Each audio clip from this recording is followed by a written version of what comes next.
للہ رب العالمین والصلاة والسلام علی سید الانبیاء والمرسلین اما بعد بسم اللہ الرحمن الرحیم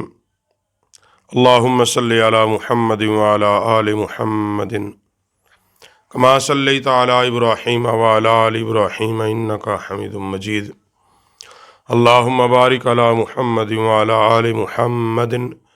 کما بارکت علی ابراہیم وعلی آل ابراہیم انکا حمید مجید صلی اللہ علیہ وآلہ واصحابہ وبارک وسلم۔ آج کے درس میں نبی کریم صلی اللہ علیہ وآلہ وسلم کی عاجزی، انکساری اور تواضع کے باب میں ہم چند باتیں پڑھیں گے۔ حضور سرور دو عالم، نور مجسم، شفیع معظم، صاحب لواء الحمد، عالم علوم اولین و آخرین، خلق عظیم کے مالک، رحمت للعالمین، احمد مجتبیٰ جناب محمد مصطفیٰ صلی اللہ علیہ وآلہ وسلم، آپ انتہائی عاجزی اور انکساری کو پسند فرماتے تھے۔ نبی کریم صلی اللہ علیہ وسلم تواضع اور انکساری میں سب سے بڑھ کر تھے۔ بہت کم گو تھے، یعنی بہت کم بولتے تھے، مگر آقا علیہ الصلوۃ والسلام کی کم گوئی کبر یعنی تکبر کی وجہ سے نہیں تھی، بلکہ عاجزی اور انکساری کی وجہ سے تھی۔ آپ مختصر علیہ الصلوۃ والسلام مختصر گفتگو فرماتے اور جامع گفتگو فرماتے، اور آپ علیہ الصلوۃ والسلام کے پاس مدینے کی کوئی کنیز یا کوئی عام لڑکی بھی اپنی ضرورت کے لیے آ جاتی اور آقا علیہ الصلوۃ والسلام کا ہاتھ پکڑ کر جہاں بھی لے جاتی، آقا علیہ الصلوۃ والسلام اس کی ضرورت کو پورا کرنے کے لیے تشریف لے جاتے۔ اس پر بھی آگے حدیث پاک آئے گی۔ اور آپ علیہ السلام کی عادت مبارکہ تھی، کوئی آزاد، غلام، کنیز، فقیر، مساکین، جو ملتا آپ علیہ السلام اس کے پاس کھڑے ہوتے اور اس سے اس کی تکلیف کا معاملہ پوچھتے، اس کے حال اور احوال پوچھتے۔ اور آقا علیہ السلام کسی مجلس میں تشریف لے جاتے تو مل جل کر بیٹھتے، کبھی ممتاز جگہ پر تشریف نہ رکھتے، اور آقا علیہ الصلوۃ والسلام مریض کی بیمار پرسی کے لیے تشریف لے جاتے، جنازے میں شریک ہوتے، اور اگر کوئی مسکین سے مسکین آدمی بھی تھوڑے سے کھانے کی دعوت بھی دیتا تو آقا علیہ الصلوۃ والسلام اس کی اس دعوت کو قبول فرماتے، اور کبھی آقا علیہ السلام نے کسی کو حقیر اور کمتر نہیں سمجھا۔ کمزور، لاچار، ضرورت مند، حاجت مند، آپ سب کی مشکل کشائی فرماتے، سب کی حاجتیں پوری کرتے، گھر کے کام کاج بنفس نفیس اپنے دست رحمت سے فرما لیتے، مہمانوں کی مہمانداری خود فرماتے۔ یہ آقا علیہ الصلوۃ والسلام کی عاجزی تھی، انکساری تھی۔ اور اسی پر عمر بن خطاب رضی اللہ تعالی عنہ روایت کرتے ہیں، آقا کریم صلی اللہ علیہ وسلم نے ارشاد فرمایا، لوگو میری تعریف میں ایسا مبالغہ مت کرو جیسا نصارہ نے عیسیٰ بن مریم کے بارے میں کہا تھا۔ یعنی نصارہ نے عیسیٰ بن مریم کے بارے میں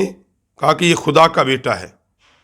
یعنی آقا علیہ السلام نے ایسا مبالغہ میری ذات کے متعلق نہ کیا جائے، یعنی تعریف تو کی جائے مگر اس تعریف میں یہ نہ ہو کہ نبی علیہ السلام کو خدا کا بیٹا بنا دیا جائے۔ تو حضور نے فرمایا کہ عیسیٰ بن مریم کے بارے میں جو انہوں نے کہا تھا ایسا مبالغہ نہ کرنا، تو میں عبداللہ ہوں، پس تمہیں بھی کہوں گا کہ اللہ کا بندہ اور میں اس کا رسول ہوں۔ نبی کریم صلی اللہ علیہ وسلم نے اس بات کو پسند کیا کہ قیامت کے دن اللہ مجھے اپنا بندہ کہہ کر بلائے، بلائے، اور جب بھی لوگوں کو بھی تعلیم اور تلقین کی تو کہا میں اللہ کا بندہ اور اس کا رسول ہوں۔ اور اسی لیے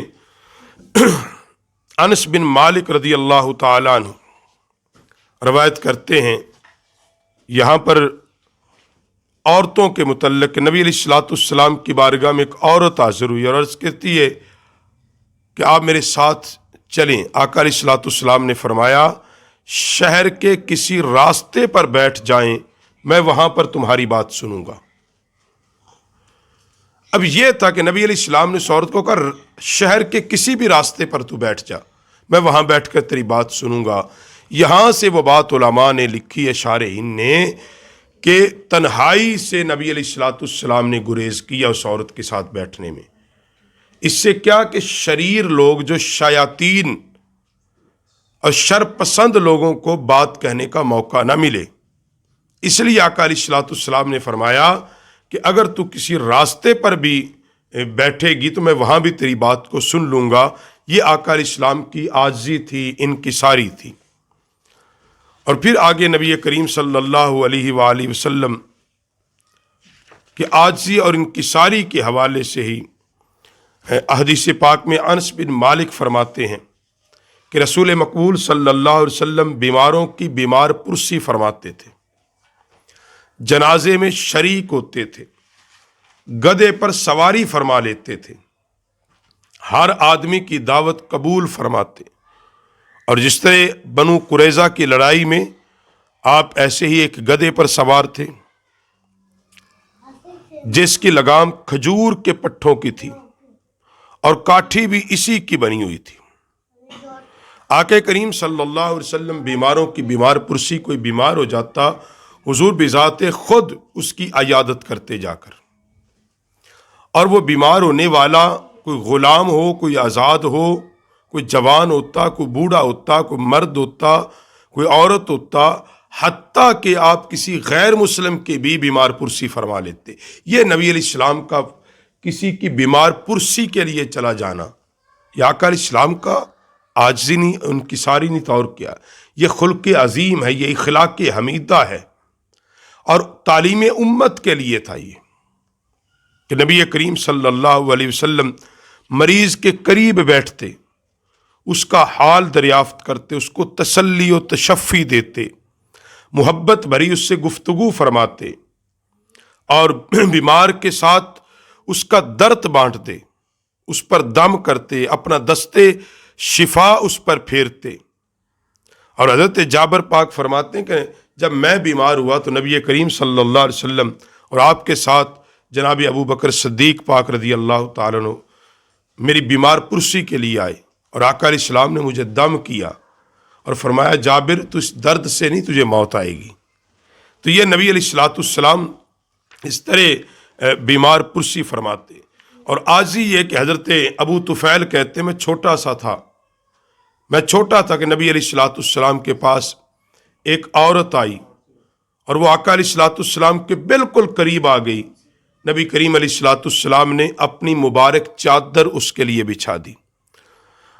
اور نبی علیہ الصلوۃ والسلام نے جب چادر بچھا دی تو میں نے باقی ساتھیوں سے پوچھا کہ یہ کون اتنی خوش نصیب عورت تھی کہ جس کے لیے آقا علیہ الصلوۃ والسلام نے چادر بچھائی ہے؟ تو بتایا گیا نبی علیہ السلام کی رضائی ماں جناب حضرت حلیمہ سعدیہ پاک تھی۔ تو نبی کریم صلی اللہ علیہ وسلم جنازے میں شرکت فرماتے، جنازہ ادا کرتے، اس کے لیے اللہ کے حضور بخشش کی دعا کرتے، اور آقا علیہ الصلوۃ والسلام کی بارگاہ میں اونٹ، اونٹنیاں، گھوڑے بھی موجود ہوتے، تو پھر بھی آپ گدھے پر سواری فرمانے میں کوئی کسی قسم کی آر محسوس نہیں فرماتے تھے، یعنی ان کے موجود ہوتے ہوئے بھی۔ اسی طرح نبی کریم صلی اللہ علیہ وسلم جب آپ مکہ المکرمہ میں تشریف لائے تو آپ کے استقبال کے لیے بنو عبد المطلب کے بچے تشریف لائے،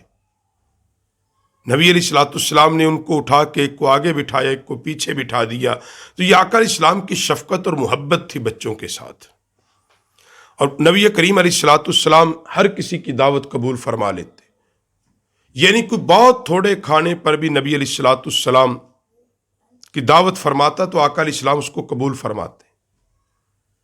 حتیٰ کہ نبی کریم صلی اللہ علیہ وآلہ وسلم کو کوئی اس بات پر دعوت دیتا کہ اس کے پاس باسی روٹی ہوتی، 2-3 دن کی باسی روٹی ہوتی، بہت کم سالن ہوتا، سالن نہ بھی ہوتا تو نبی علیہ الصلوۃ والسلام اس کی دعوت کو قبول فرماتے، اور کبھی آپ علیہ الصلوۃ والسلام کسی کھانے میں، کسی کی دعوت میں، کسی کے طعام میں کبھی آپ نے اس میں نکتہ چینی نہیں کی، کبھی تنقید نہیں کی۔ جو طبیعت کو بھا جاتا اس کو سرکار علیہ السلام کھا لیتے، اور معمولی سے معمولی آدمی کی دعوت قبول فرماتے۔ آپ کسی کی دعوت کو رد نہیں فرماتے تھے، کسی کے دل کو دکھاتے نہیں تھے کہ کوئی آدمی محبت کے ساتھ بارگاہ نبوت میں آ کے عرض کرتا، یا رسول اللہ میرے غریب خانے میں آ جائیے، آپ کی دعوت ہے، میں آپ کی دعوت دودھ سے کرنا چاہتا ہوں،